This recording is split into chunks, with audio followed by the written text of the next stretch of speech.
समाचार बुलेटिन की शुरुआत करने से पहले आपको लखनऊ लेकर चलते हैं, जहां आरएसएस चीफ मोहन भागवत लाइव है। वो सारे प्रयास चाहिए, लेकिन ये होने के बाद भी दैवम च एव अत्र पंचमम, भाग्य की भी एक बात रहती है। तो भाग्य तो जैसा है वैसा है, उसकी चिंता क्या करना, अपना पुरुषार्थ पक्का करना। अपना पुरुषार्थ पक्का है तो भविष्य का भाग्य उससे बनेगा। चार के पीछे भाग्य पांचवा चला आता है। अभी यश है अपयश है, इसकी चिंता क्या करना, लड़ते रहना।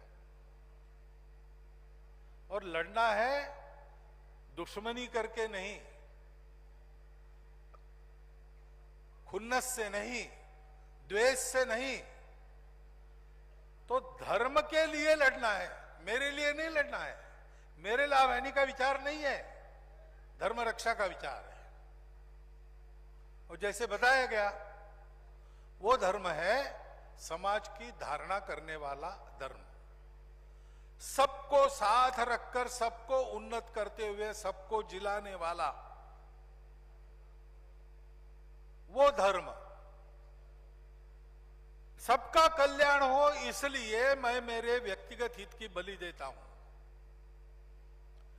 मैं मेरे प्रिय व्यक्ति को भी वो अधर्म कर रहा है इसलिए दंडित करता हूं।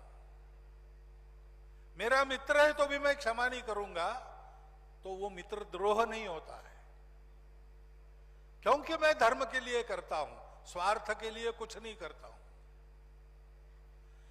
बहुत अच्छे बड़े काम भी अगर स्वार्थ से किए जाते हैं तो उनका फल अच्छा नहीं होता। और छोटा सा भी काम आपने किया लेकिन वो परार्थ के लिए किया, परोपकार के लिए किया, सेवा के लिए किया, तो स्वल्पमल्पस्य धर्मस्य त्रायते महतो भयात्। और इसलिए विचार करो, जियो, सबका विचार करके जियो, केवल अपना विचार मत करो। उसके लिए कर्म करना पड़ता है, कर्म से किसी को छुट्टी नहीं है। कुछ नहीं करेगा तो दो वक्त खाना तो खाएगा ही, और खाना खाने के लिए कमाई नहीं करेगा तो भिक्षा तो मांगनी ही पड़ेगी, दान तो मांगने ही पड़ेंगे। कर्म से छुट्टी नहीं है, लेकिन ज्ञानवान होकर कर्म करो, भक्ति पूर्वक कर्म करो। जो भी आप जीवन में करते हो सोच समझ के करना, आगा पीछा देख के करना। मैं क्या कर रहा हूं, उसके परिणाम क्या है, आगे क्या होने वाला है।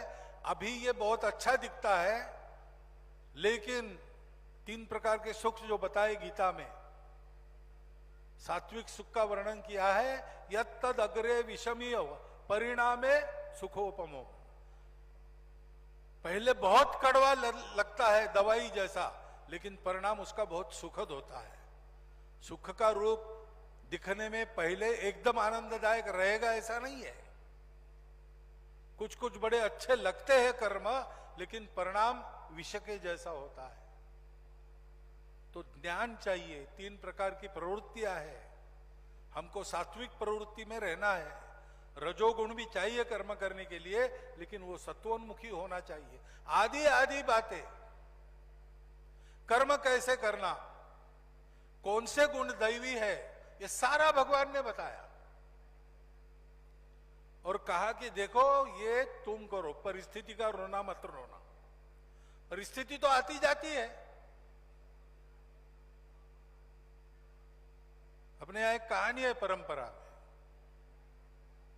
कि राजा जनक रात को सो गए और सपना देखा।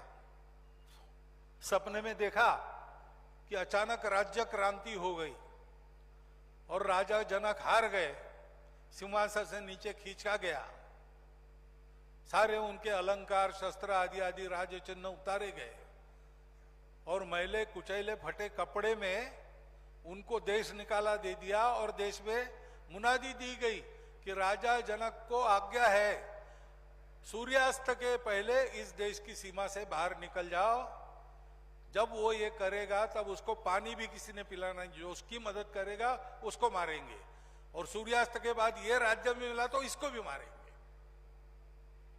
तो कैसी दुर्गति हुई होगी। 24 घंटा भागना पड़ा, भागते रहो भागते रहो, अंत में पहुंच गए। कोई खाना किसी ने दिया नहीं, पानी किसी ने पिलाया नहीं, थके हारे धूल से सनी शरीर को लेकर सीमा के पार एक अन्न छत्र उन्होंने देखा।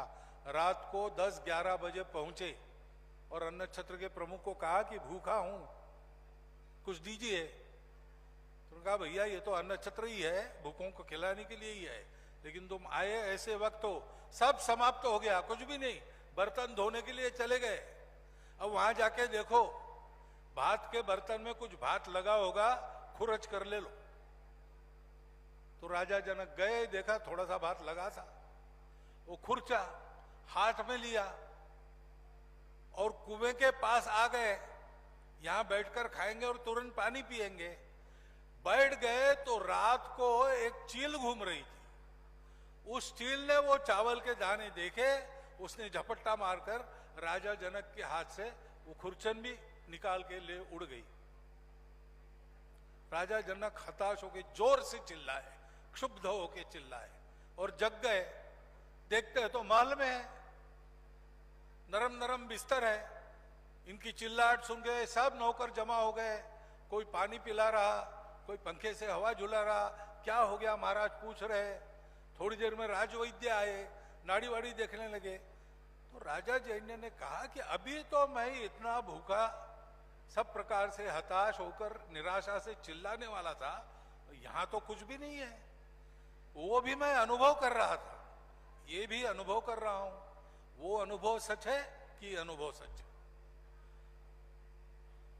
तो राजवैद्य ने पूछा कैसे है महाराज? तो कहा ये बताइए वो सच है कि ये सच है? राजवैद्य को कुछ समझ में नहीं आया। उन्होंने आसपास दासियों को कहा क्या बोल रहे महाराज, उनको भी समझ में नहीं आया। अब जो आवे राजा को देखने के लिए, राजा उसको एक ही प्रश्न पूछे, वो सच है कि ये सच है? उसको कुछ समझ में ना आवे। लोगों को लगा पागल हो गया राजा, क्या हो गया पता नहीं। लेकिन उनका एक वृद्ध प्रधानमंत्री था, उसको जब पता चला वो आया। उन्होंने कहा ऋषि याज्ञवल्क्य को बुलाओ, वो उत्तर देंगे इनका। याज्ञवल्क्य जी को बुलाया गया, वो आए, उन्होंने पूछा क्या हुआ महाराज? उनका वो सच है कि ये सच है? तो याज्ञवल्क्य ने कहा वो क्या था और ये क्या है? तो राजा ने वर्णन किया, स्वप्न का वर्णन किया और स्थिति का वर्णन किया।